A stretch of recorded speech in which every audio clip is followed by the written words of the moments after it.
વાત હવે રંગીલા રાજકોટની કે જ્યાં માતા પિતા માટે લાલબત્તી સમાન કિસ્સો નોંધાયો છે। રેલનગર વિસ્તારમાં આવેલી શાળામાં એક ગંભીર ઘટના ઘટી। એક વિદ્યાર્થી છરી લઈને શાળાએ પહોંચ્યો હતો। જો કે સમગ્ર ઘટનાના સીસીટીવી ફૂટેજ પણ સામે આવ્યા છે।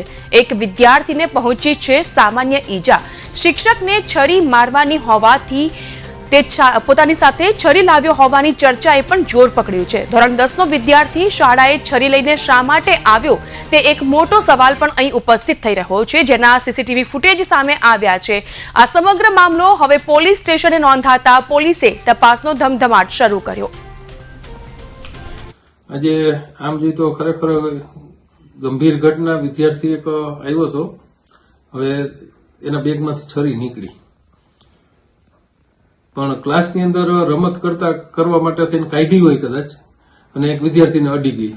એટલે પણ એ જે વિદ્યાર્થીને લાગી હતી, ઉદેશી જીગર કરીને છે, એ વિદ્યાર્થી અમારી પાસે નીચે આવીને એવું કહેતો હતો કે ભાઈ મને બેન્ચ લાગી છે। એટલે અમારા સ્ટાફે એને પટ્ટી મારી દીધી કે ભાઈ બેન્ચ લાગી હોય તો બીજું તો શું, એમાં પટ્ટી મારી દઈ।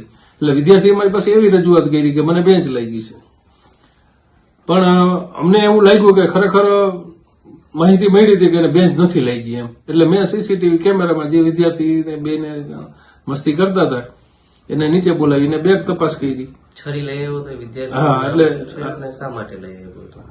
અને ઈ ખાલી અમસ્તો સીન નાખવા કે મસ્તી કરવા છરી લઈ આવ્યો છે એ હકીકત છે। અને અમે એ વિદ્યાર્થીને અમે એક્શન લઈ લીધા છે, એના વાલીને બોલાવી અને એને એલસી પણ આપી દીધું છે। કાલથી એને શાળાએ આવવાની ના પાડી દીધી છે, અને બંને વાલીને અમે અહીંયા બેસાડી અને બંનેની સમજૂતી કરાવી હતી કે ભાઈ અમે આ વિદ્યાર્થીને અહીંથી અત્યારે એલસી આપી દઈ છીએ, અને ભવિષ્યમાં પણ તમારા છોકરાને કઈ ન કરે કે એની બાજુ તકલીફ ન પડે એના માટે અમે પણ જવાબદારી લઈ છીએ કે આ વિદ્યાર્થી તરફથી તકલીફ નહીં પડે કઈ। અને પોલીસ ચોકી સુધી મામલો પહોંચ્યો છે કે અહીંથી અમે સમજાવીને મોકલ્યા હતા, પણ નેતા બનવાના ઘણાને અભરખા હોય અને પડખે ચડ્યા હોય કે ભાઈ હાલો આપણે પોલીસ ચોકીએ જઈને ફરિયાદ કરીએ, આમ કરીએ, આમાં ન હલાવી લેવાય। પણ અમારા લેવલે અમે જે કામગીરી કરવાની થતી હતી કે ભાઈ અમારે શું કરી શકીએ કે વિદ્યાર્થીની બેગમાં છરી નીકળે તો અમે એલસી આપીને ડિઝાઇન કરી દઈએ, અહીંથી રસ્ટિકેટ કરી દઈ, અને એ કરી પણ નાખ્યું અમે।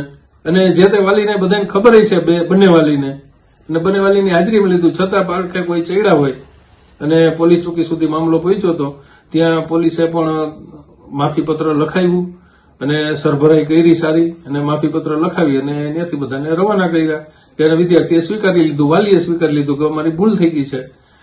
અને